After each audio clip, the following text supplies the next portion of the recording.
Hello, podcast number 4. Numbers are a form of truth, I think. I hope so. They seem pretty real. My current view time on YouTube is like 3 minutes. So if I have 3 minutes to capture your attention, uh, most of the things talked about on this podcast are philosophical questions. If you know who Ram Dass is, I highly recommend you check him out. Duncan Trussell or Alan Watts. Those are like my three favorites. I love all those people. They have a lot of good things to say as far as the nature of whatever reality is. Today, tonight, I guess, today, my room, it's always the same moment for eternity. Today's subject is going to be life is not about finding the right answers, but rather asking the right questions. Because how can you arrive at the right answers if you don't know the right questions to ask? Not even the right questions, but you don't know, you're unaware of what it is that you're trying to actively seek out. And if you're just trying to find an answer for the void without questioning what the void even is, then no matter what answer you're going to get for said void, whatever it is you're looking at, will never truly suffice. Ever. It's always going to be something separate from a deeper truth, for lack of a better word. That's the best way I could articulate it in this moment. Question number 1, or I guess first subject would be, what does it mean to live in love versus being driven by fear? To break this down, I guess I could give you some examples. For me, when, if love is true, it has no room for fear. There can't be fear, otherwise, it's not truly the truest form of love. And being driven by fear would be acting out. Your actions are only performed because of things that you are scared of happening. An example would be my life. A really good example would be how my work schedule. I really don't like working a 9 to 5. So I don't work too much because I fear that if I work too much, my life is just going to slip away. And so rather than that's me being driven by fear. If I wasn't driven by fear, then I would truly understand that no matter how much I work, I still have all the love in the world. True love is infinite. There's no such thing as, a little, all you got is a little drop of it. It's always lasting, never ending. And so therefore, if I was on the path to becoming capable of this true love or a deeper love, I am finding myself facing opportunities to work more in my life. And where fear would drive me into the I don't want to work a 5-day week because then my life's going to disappear. If I could approach it with the mindset of, or you could approach it with the mindset of working, not fearing work, just accepting work as something that may just be just as good as whatever else it is that you're comparing work to that makes work not look so good. It's all truly amazing. There's this concept, I'm gonna butcher this explanation because I don't, these are all a lot of podcasts that I listen to and lectures that I listen to, but I heard this thing, I can't quite remember who said it, Alan Watts, or one of those three people, and it's where you, if you sit down, everyone's always doing, right? You're probably doing right now. You're doing by watching this podcast. That's doing. It's a form of doing. I'm sorry, but it is. If you watching TV is doing, sitting on your phone is doing,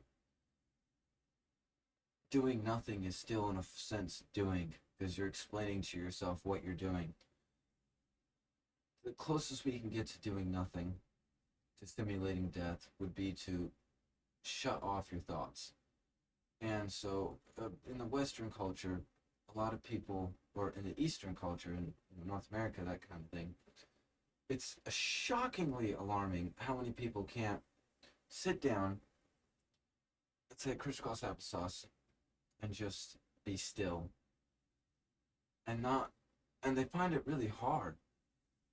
But why is that? Why is it so hard for so many people to sit still? And it's because I believe, as many others have, they're incapable, or they believe they're incapable, of turning off that chitter chatter inside their head. They can't shut it off. And so there's always some kind of motion picture playing.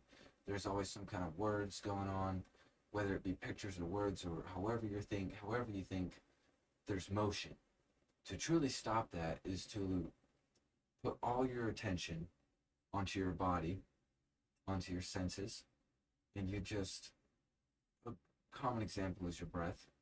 And you can do this at the workplace, you can do it while driving, you can do it anywhere. And even if it only lasts 5 seconds and then your brain kickstarts again, the more you try to accomplish this, this doing nothing, you'll really realize how deep in the gutters of doing you really are. Everyone's always doing, they're always doing something all the time. And they love to judge other people for not doing. That way they feel good about how much they're doing, not realizing that we're all going to die one day. And, if you don't stop and smell the flowers, you're going to wake up and be 40 years old. And where the hell did the time go? We're just busy doing the whole entire time. You can never appreciate it. So in the same sense, that if you're always talking, you can never hear what someone has to say. Well, that also goes as above, so below, as outside, so within. And so therefore, if you're always thinking, then you could never listen to what reality has to say, because as within, so outside. And so therefore, the better you can turn off the inner monologue, the more you can read what reality is trying to communicate to you. And all that I've ever found in all of my I don't really meditate, I can't say that. All I've ever found in my research and in all of my doing of Buddhism, in my lack of understanding, for lack of a better word, is that the more you can shut off your own internal monologue and just experience because if you don't have thoughts, then how you can't even be capable of judgment. It completely eliminates the good and bad of this world. You just are. And so then therefore, if you eliminate this doing, you're just in this moment, then inside of you, you can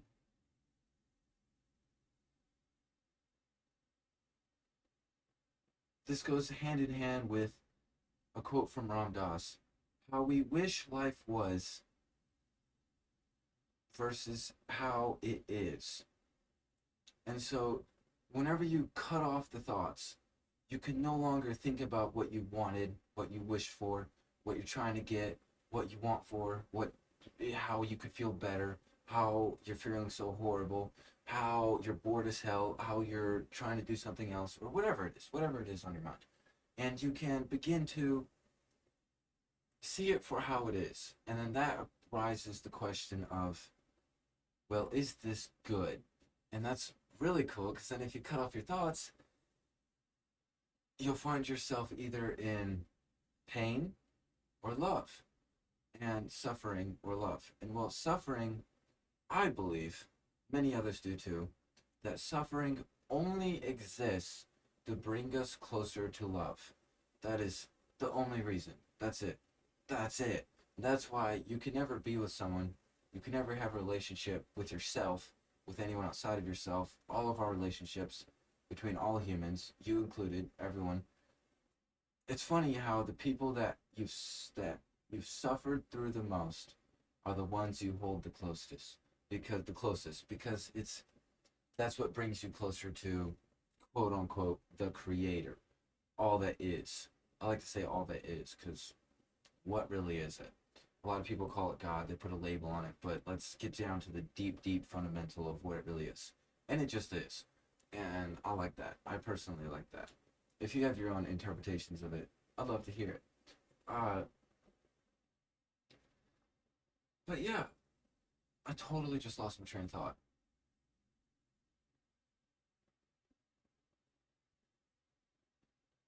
Wishful thinking can be very dangerous. So there's I forget who this is a quote I read a long time ago. It was hope is a dangerous thing because just enough can carry you through the darkest times to the valley of the shadow of death with the right amount of hope. But too much hope will only prolong your suffering. And yeah, so I hope there's a fine line between hope and action. And hope is there to motivate you to act, but you gotta be in the flow of life. If you're trying to resist life in any way, have some kind of fear instead of just loving, because, like, for all you know, if this podcast, let's say, if 1 million people watch this, the chances are one of them is gonna die the next day. It might be you, might be me. But for the sake of your finite little lifespan, do you really have time to be a cunt? For lack of a better word, I'm going to say that because I don't care. I can't. I went to GED class and they told me that that word was not. Ooh, it was frowned upon, and to that I say I frown upon you, because I don't care. Um, to the next question or thing statement, letting go of attachment to outcomes. Because what is fun? What is fun really? Whenever you have fun, the most fun, if you can remember a moment where you had a lot of fun in your life, you were excited about something, were you busy thinking about what you were going to feel like at the end of that party, at the end of that day, after you got drunk and hungover? Were you really thinking about excuse me, the next morning where you'd be sick as fuck, throwing up, and you had work? Or were you just in the moment with all your buddies, taking shotguns and feeling the bliss? So the true fun is in the moment, in the moment. And you have to let go of the outcome to really, truly experience a deeper level of reality. And so therefore, in order to do that, you can't, that ties in with fear. Because if you're fearing something, fearing some outcome that may happen, then all you're going to do is try to control your life in a way that isn't going to stop, that's going to stop that from happening. Funny enough, though, by doing that, you were reflecting outside of your inside onto the outside world your own fear, and then you'll begin to see it manifesting itself, and then very soon you will find yourself clawing at the walls of reality, trying to stop that which you don't want to happen from happening, but without realizing that the more you claw, the deeper you're digging yourself in the hole. And until you can just let go and, for fuck's sake, you might die tomorrow, get it through your thin head. It's hard for me too. It's not easy. I mean, I like to think that I'm not fearing death, but I know damn well that if I got in a car wreck and I was bleeding out, I'd be pretty fucking scared. I'm not saying don't be scared and just blah, live carefree life, without responsibility. It's more like don't let the fear of death get in the way of your enjoyment of this gift that you have. If reincarnation isn't real, that's that's about just as scary as if it is real. And so then, no matter what happens, we are here. Why not make the best of it? And for the, I truly believe that any kind, any kind of judgment in any shape, way, sense, or form does not help anything have fun, be free, be fearless. All it does is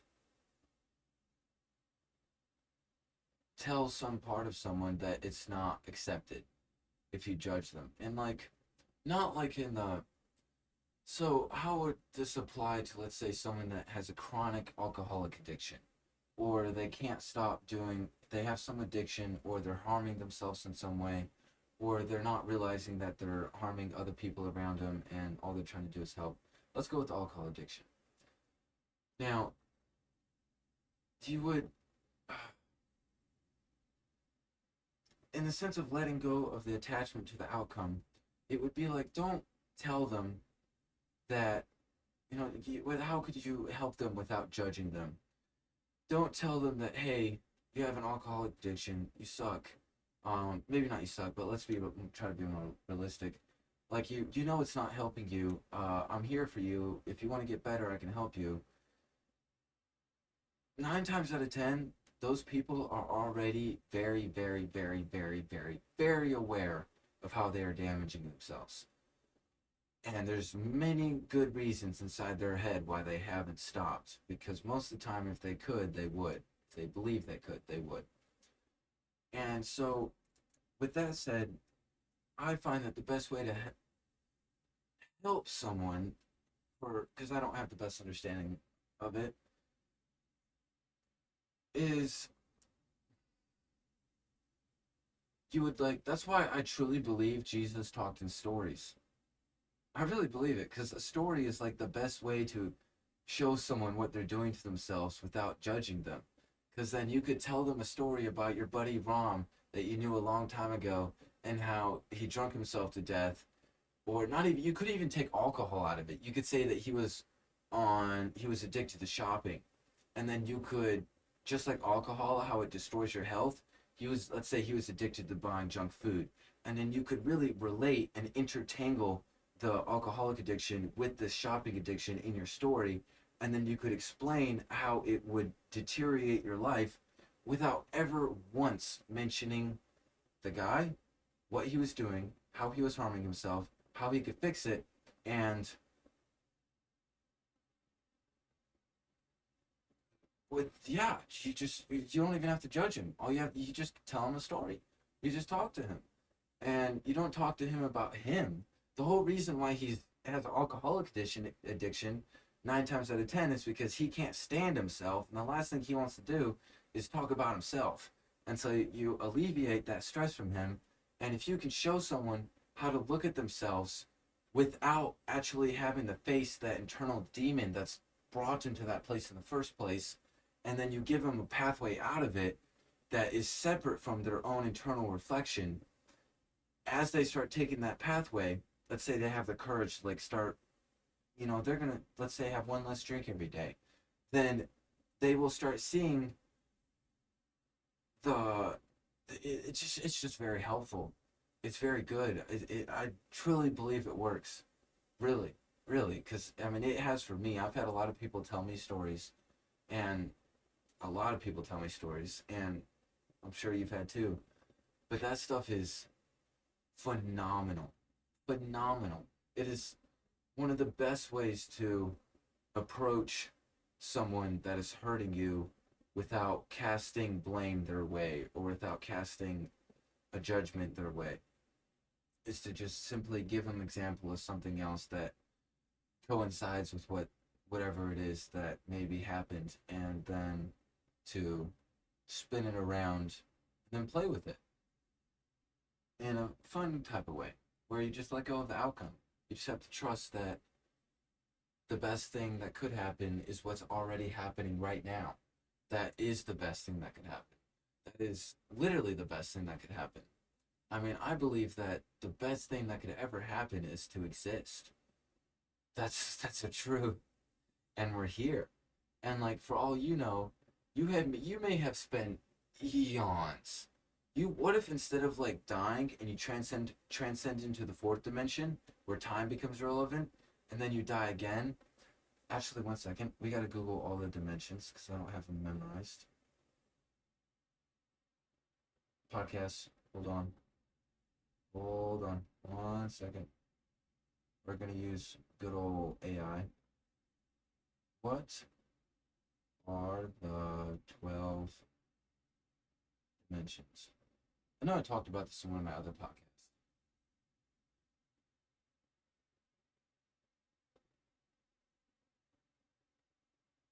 1 second. He's giving me a whole thing simpler. Make it simpler, please.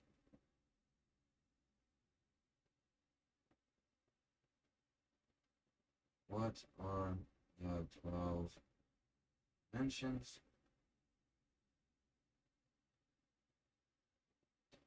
Okay.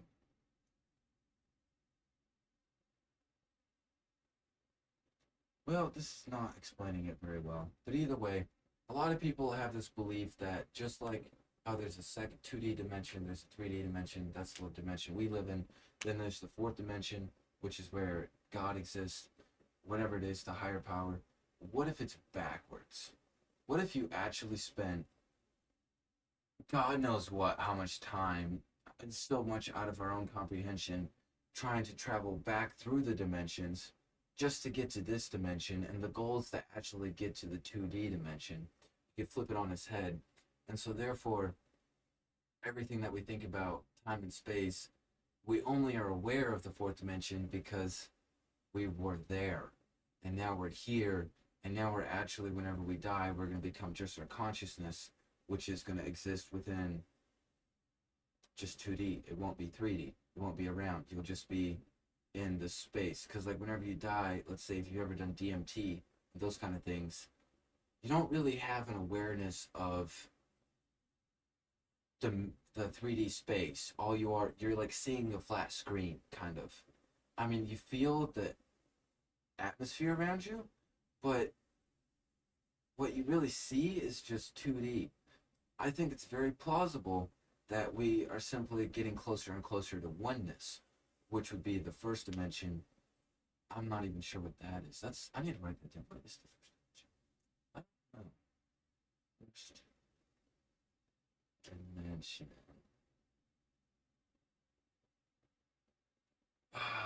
I kind of lost my train of thought on that one. Uh, let's see. Something else. Another question. We'll move on to the next question. Uh, fantasy isn't nearly as great as what is. So this would go hand in hand with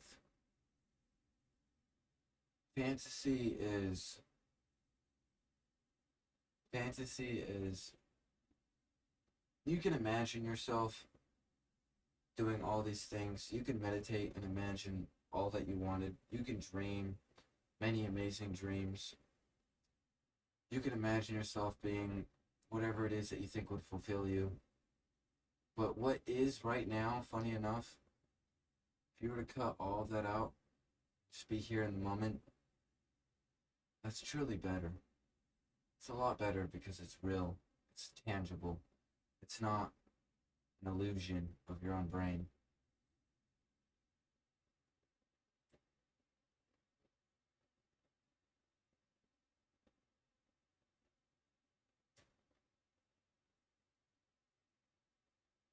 And the more you can eliminate these illusions and try to live within a single frame of thought. So earlier today I had this epiphany or this realization where I find myself contradicting myself a lot. Dare I say being a hypocrite. But what it really is I am still learning how to take everything that I explain into the moment. And I'm learning how to, so instead of using a past reference or a future reference, the closer you can get to quote unquote Zen, the closer you can get to this point where you don't need that dream world. You don't need that understanding of what could be, what is, what may be, what would be, what was, and all that. It just is right now. And so then by the more you look into what is right now, the more reality starts to talk to you, as I explained.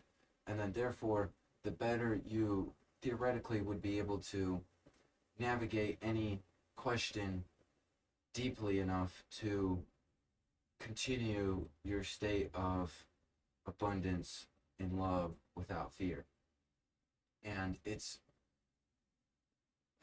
would be, I think this brings me to the how to bear suffering.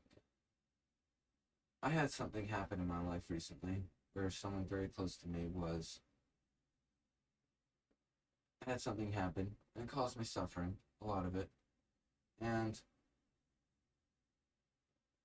this is the whole Ram Dass thing where you get to have a choice, where you can play the actor or you can be the witness.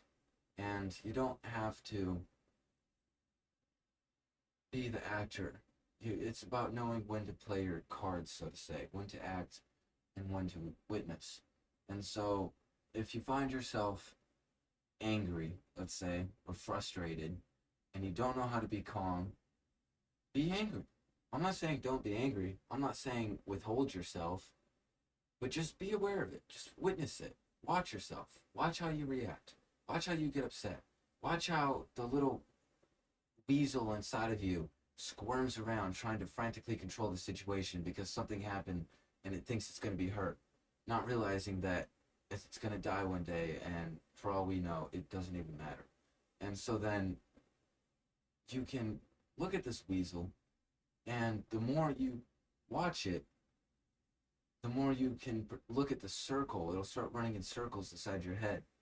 That's all fear really is. It's just this circle that fear is many circles of fear looking in upon itself. It's like an onion, an infinite onion. And if you look in on your fear, it's just another layer, another layer, another layer, another layer, another layer, another layer, and it never ends. And so it's not about getting rid of the fear. The onion's always going to sting. It's never just not going to sting. It's about being the witness to the stinging. You are simply a body that is experiencing that which stings.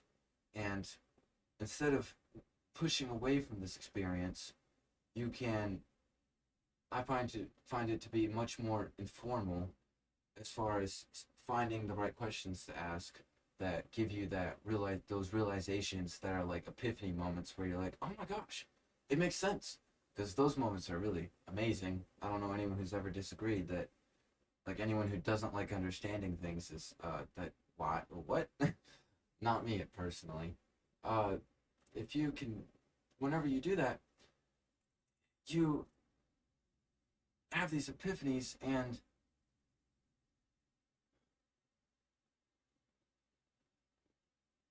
in the words of Muhammad Ali, courage isn't the absence of fear, it's triumph over it.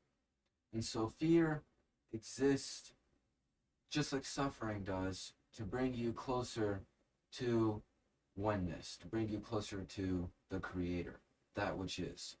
And so if you fear, an example would be if you fear having a bad day at work, at your job, at this corporation that holds you within four walls and steals your time away from you, doesn't care about your soul, it just wants you to make it money, which really means nothing except for egotistical, hedonistic gain in the deep sense of understanding.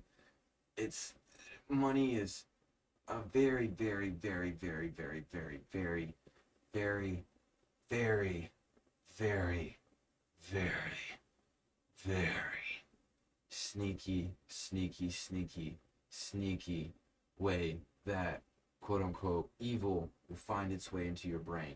Because you'll be like, oh, I'll use this money for good. I'll go do all this with it. And then you'll find yourself working more and more and more without any time to spend the money. And then when you have all this money, I've never, personally, I've never been able to find a way where I can exist with a lot of money without giving it away. Because if I hold on to it, that is, if someone could explain to me how that's a pure intention of heart to do such a thing, please enlighten me, because I do not understand that.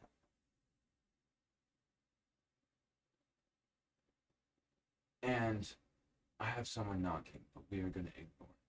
I'm in the middle of the podcast. Yeah. Entertain them.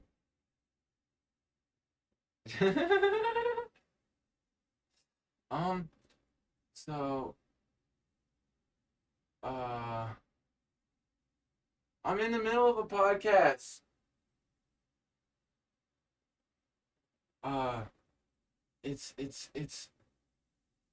money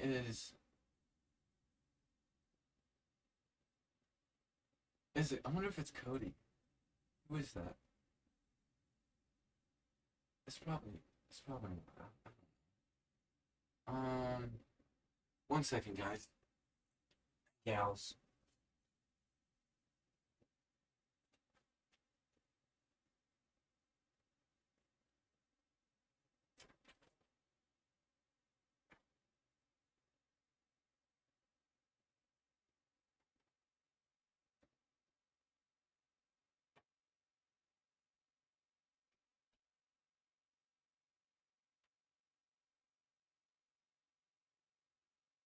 Well, I missed them. That's okay. It happens. Probably for the better. I don't like talking to people.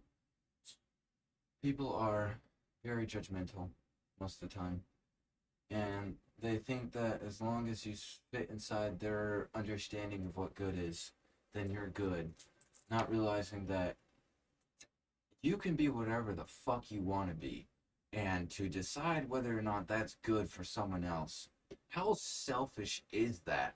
Like, who the fuck are you to decide that someone else's doing is good or bad? Like, they may have lived.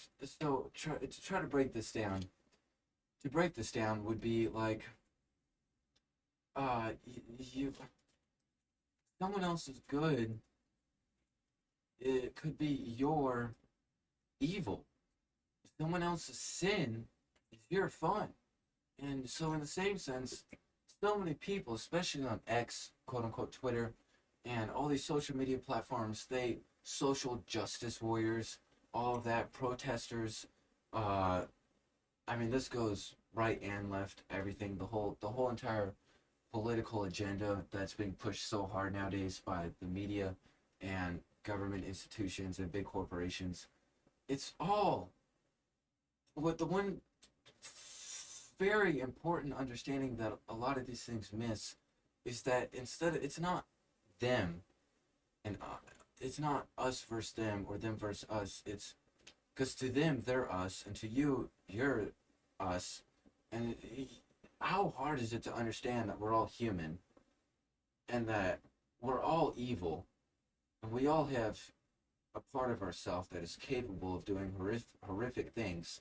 I find it very amazing I find it actually quite amazing that whenever people think about World War II, they never, they never ever ever put themselves in the shoes of one of the guards at Auschwitz that was shooting the prisoners. And so, like, if you ever go into history, you can look at the photo albums and stuff. The guards were living happy lives. Their wives knew what they were doing. They were just doing their job. That was just their job. They didn't think that they were committing a genocide. Maybe they did. But it's like they were regular, normal, everyday working people that were just told to go shoot some people, and they either obeyed orders or they lost their job, they couldn't feed their family, and now they have to choose between feeding their child or obeying orders. And that's a really hard situation to put yourself in But before you think that you're such a good person, how quickly, if circumstances were to change, would you turn into some evil motherfucker that would hurt someone for your own intentional gain if it was an apocalyptic scenario? And so, before you think that you're such a good person, relatively speaking, you may be good at heart, but in the more bigger dimensional understanding of things, to truly be an abundance of love, you have to allow yourself to be in these horrible situations where you have no way out of them and still make the right choice, the loving choice. Not even the right choice, but just not hurting, not causing pain, not inflicting damage. Instead, be in a giving. Try to be in the giving. Try to be in the giving awareness, giving understanding, giving freedom, giving fun, giving love. Don't be don't be trying to yeah, don't be if you act out of fear that you're gonna have to like we're changing the subject real quick. This podcast is a little flip flop all over the place.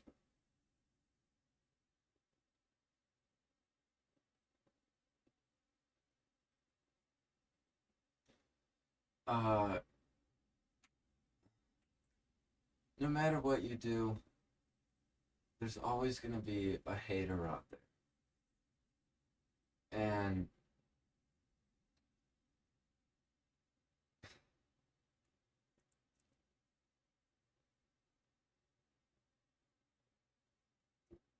having freedom to do what you want is amazing.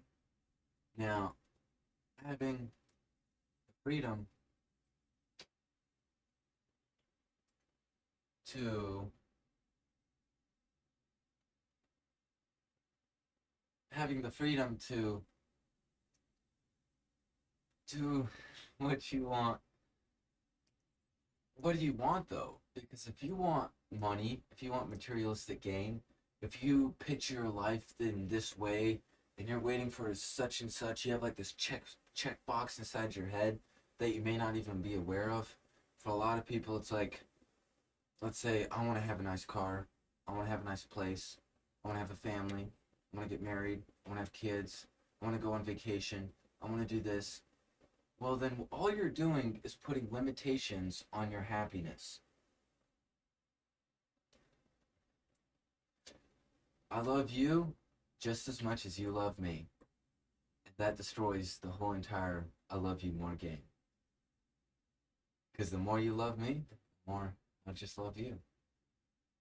And so please, keep trying to play. Because I'll only love you more. Uh, it's what fulfills you? I think that's a very good question. And not in the sense of like, obviously I could sit here and play on my Xbox and sleep all day, work just as little as I can, try not to build upon my life, and you'll find your comfort leads to misery. So comfort is there to alleviate your suffering in your adventures. If anyone's ever read the book Pilgrim's Progress, there are times in that book where he was allowed comfort, he was allowed to rest. And it's about knowing when you have approached those moments, when you should pick up and walk. And I think that the more you can flow with the stream of life, the more you can let those moments come to you rather than trying to grasp them. Life is literally at your disposal at every single given moment. You could literally have everything you want. The problem is you're so busy wanting things that you don't have. If you want things that you already have, then you already got everything you want. And then from there, you can see that I already have all this. Well, okay, funny enough, at least for me, let's say I'll just start loving everything that I have, and then, funny enough, lovingly enough, it's crazy how people want to be around that, and then or things, animals, whatever it is, you'll find yourself in spontaneous moments of compliments from strangers, questions from friends, and people seeking to hang out with you simply to be in your presence. And that's the best understanding of I've had it. Even like going to the GED class today, one of the girls in there complimented my outfit, and it was just like, what? I went my whole life thinking I was some ugly kid. Funny enough, what goes on in here is exactly what goes on out here. And so if you're an alcoholic inside your head, you have to construct your reality as an alcoholic. That's not going to be that very uh, good. Or there's going to be a lot more suffering in that than there has to be. And so that's where it's important to be healthy. It's important to not just seek pleasure. It's very good to seek adventure. And now, in like the words of Jordan Peterson, what is adventure? I learned this from him. Where adventure, the only way you can have a real adventure is to take on responsibility, and then through taking on responsibility, you take on accountability, and then what the adventure is it allows you to alleviate the suffering of that of life, because life is very painful. And so instead of like perceiving, let's say, work, you go into work, and a lot of people, they wake up, they already know how today's going to be, they already know what they're going to feel, they already know exactly how it's going to go, they already have the next 5 hours they've already thought it out, and now they're just going through the motions, and instead of experiencing life, they're simply trying to distract themselves from that which they believe that they are feeling. And it's this very sad world to see so many people always doing and doing and doing and doing and doing, not out of fun or out of bliss or out of love or out of giving, but out of simply trying not to hang themselves or kill themselves. It's amazing to me how many people, and I mean, it's not that many, but I can, at least a dozen people that I've talked to, where that you would think that they're the happiest people, but you give them a couple beers, maybe it's blunt, whatever it is that takes the edge off of them, maybe it's whatever it is. Everyone has their own little thing that they do to escape reality. Maybe it's going out for a drive in your car, maybe it's playing with your dog, maybe it's sitting in your room meditating. Everyone has something that they do to get into their feelings, to feel at peace, to allow themselves to be vulnerable with themselves. Everyone has this, whether you're aware of it not or not. You chances are you're vulnerable with yourself way more at some points than you are other points. And the things that you do at those points where you're more vulnerable with yourself, those things are, if you do those things for someone and you get them in this moment, it is very sad to see how many people are so depressed underneath a thin wall of underneath that mask that they wear. And it's like the Russian doll heads, where you it's like that little doll where you take one off, one layer off, and there's another one. You take it off, there's another one. You take it off, there's another one. You take it off, there's another one. And that's what reality is. You look into yourself, and you see something, and as soon as you see it, it disappears. And then, as soon as you see it again, it disappears. And as soon as you see it, it disappears. And so, a lot of people get stuck. I'm currently going through that.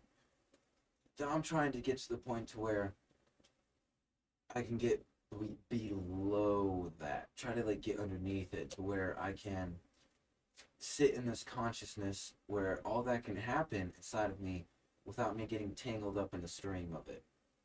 It would be like, it would be amazing to be able to go to work and at every single moment have it be a new moment that I've never experienced before. Because if you think about it, that's really what's happening. At every single day, at every single moment, it's always something crisp, spanking brand new, just for you. And why not treat it that way? Every single passing millionth of a second is a gift created by the infinite span of time just for you to experience, to bring you closer to whatever it is that brought you here.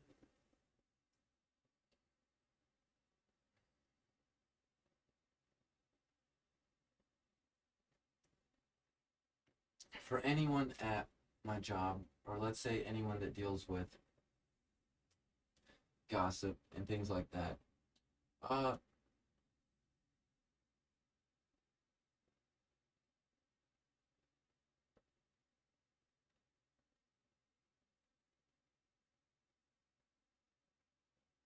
trying to think about how I could explain this in a story, like I just explained earlier.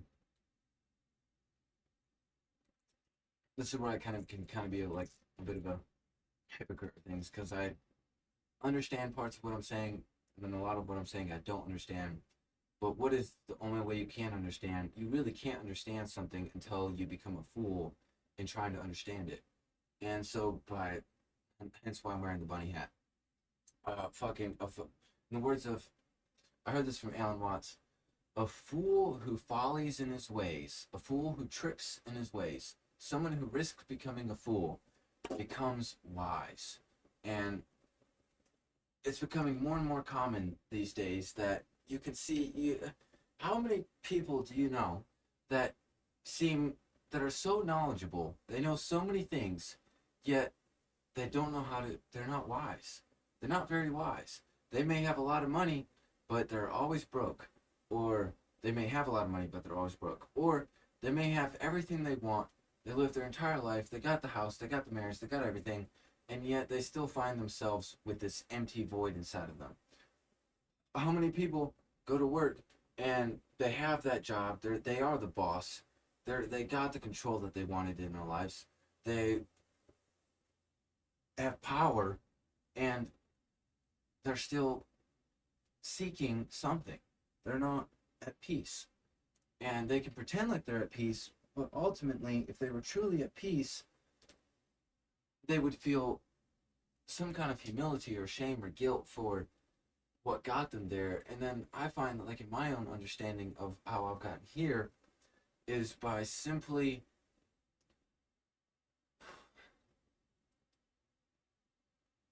diving off the swimming board of internal reflection into the void of bliss, into which transcends into suffering, which transcends into nothing, and then through that nothing, everything comes to you.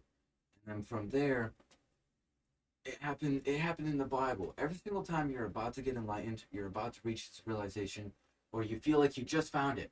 Just found your eureka moment. You're like, oh my gosh, I get it, I get it, I get it. In the words of Duncan Trussell, what is it? The smoking man. He calls him the smoking man because no one likes to hear the word the devil. They have all these prejudgment. They've already preconceived connotations associated with that word. And so let's throw all that out the window. Let's just say the smoking man. It represents bad, whatever that means. And it'll always show up. It'll always, because no one really knows anything that which they are doing at all times. And isn't it like, I dare you to go to someone. It's like the whenever you have a kid, or if you ever talk to a kid, or if you ever ask someone, and you just keep asking why. It's like, I go to work. Why? Because I need money. Why? Because I need money to survive. Why? Because I live in a country where, or in a society, in a world where everything is dictated by a piece of paper. Why? Because there are people in this world that use that paper to get power, and they have power through it, and therefore they're not going to give that up. Well, why? Why? Well, I need that. I don't have a way to escape that. Why? Because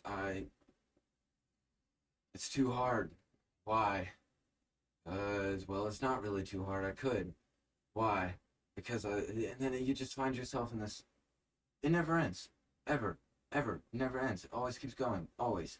And it's amazing how many people have only asked themselves one or two whys, and then they just stop, and they just stop, and they're just like, okay, I'm happy, I'm good with this, and they stop. They just stop playing the game, and they stop looking at life, and they're just like, okay, I get it now, and then they lose everything. Everything that they ever had to experience becomes just a memory. And it's no longer a blissful volcano of orgasmic bliss at every single moment that you are alive because Mother Nature birthed you out and is giving you this awareness every single second that you're alive. It is literally like all of time coming together at every single moment to allow you to perceive whatever it is that you're perceiving. And instead of perceiving that as a lesson, uh, because like whatever you say implies something else, implies the opposite. And so it would be like if you're trying to learn something because you don't know something, the harder you're trying to learn that subject, the more that you were implying that you didn't know this thing. And until you realize that you are, I heard this quote from someone too not long ago, where we never learn anything, we only realize. That's it.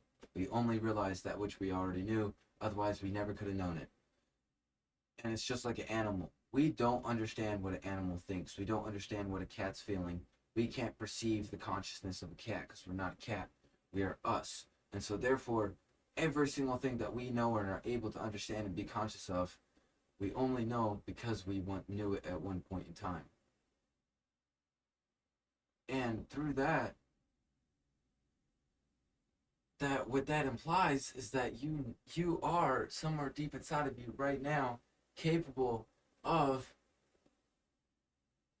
living in a world that all it wants to do is unfold in front of your face in the most loving way possible. And instead of putting your own demands and your own world, this little box that you build around your world, where like, if this is how it has to be for me to feel good, for me to be at peace, for me to be good, throw away all of that and just let it be.